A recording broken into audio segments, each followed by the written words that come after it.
Bonjour et bienvenue dans l'émission de la chaîne YouTube Sport et la Santé. On a des choses à vous dire aujourd'hui, le 4 avril 2025.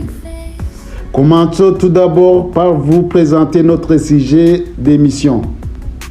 Un sujet vraiment intéressant, à savoir le sport est synonyme de santé. Cette émission de moins de 15 minutes a été préparée et va être présentée par Jean-Marie Vianney. Sans tarder, commençons notre sujet. Les bienfaits du sport sur la santé ne sont plus à prouver. Actuellement, dans le cadre cognitif d'un plus grand nombre d'individus, le sport est synonyme de santé.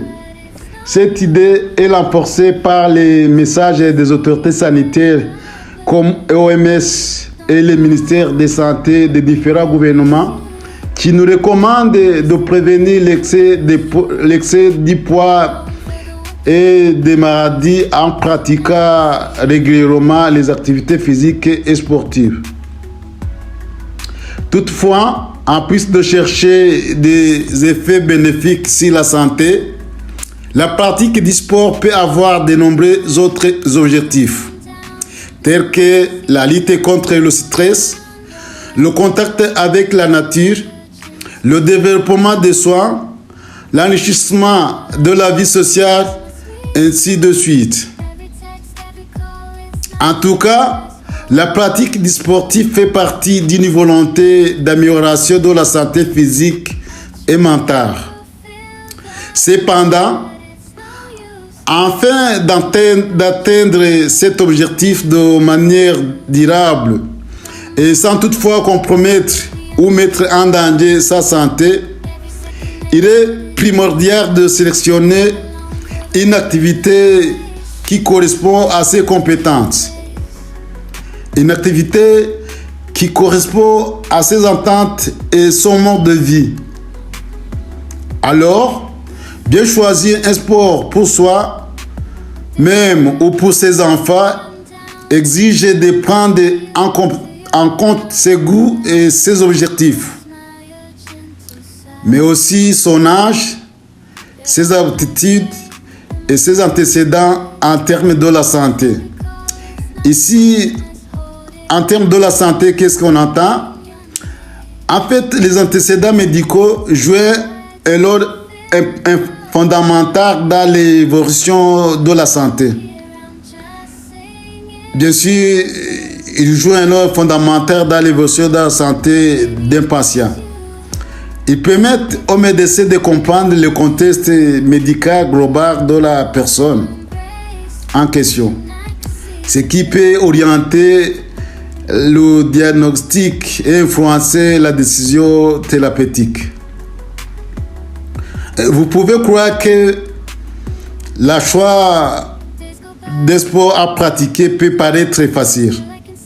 Pourtant, ce n'est pas le cas. Ce n'est pas vraiment si simple.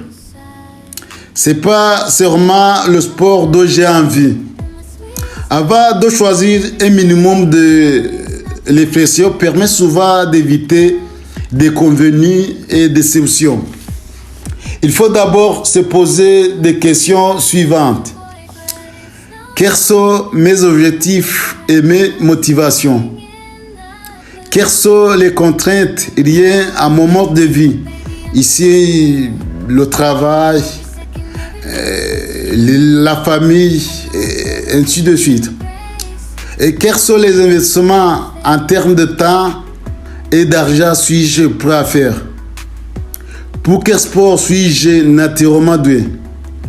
Ici aussi, il faut tenir compte aussi les antécédents sportifs. Si à l'époque vous avez joué au football, il vaut mieux de continuer avec le football. Donc, comme je le disais tout à l'heure, autant de questions qu'il convient de se poser avant de se lancer dans une nouvelle discipline. Il est important également d'en parler avec des professionnels compétents.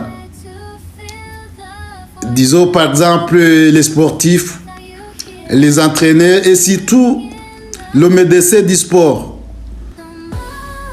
Celui-ci connaît les contraintes qu'il impose chaque sport et peut les confronter aux ententes, aux objectifs et aux aptitudes physiques de son patient. Donc, le médecin du sport et entraîneur sportif sont les meilleurs conseillers de ceux qui veulent débuter un sport. N'hésitez pas à nous contacter si vous avez besoin de nous. Nous sommes prêts pour vous aider. En conclusion, une activité physique et sportive soutenue a des effets bénéfiques sur la santé. Choisissez bien un sport qui vous convient et n'hésitez pas à consulter les personnes compétentes pour vous aider. Scientifiquement prouvé, le sport santé égale thérapie non médicamenteuse.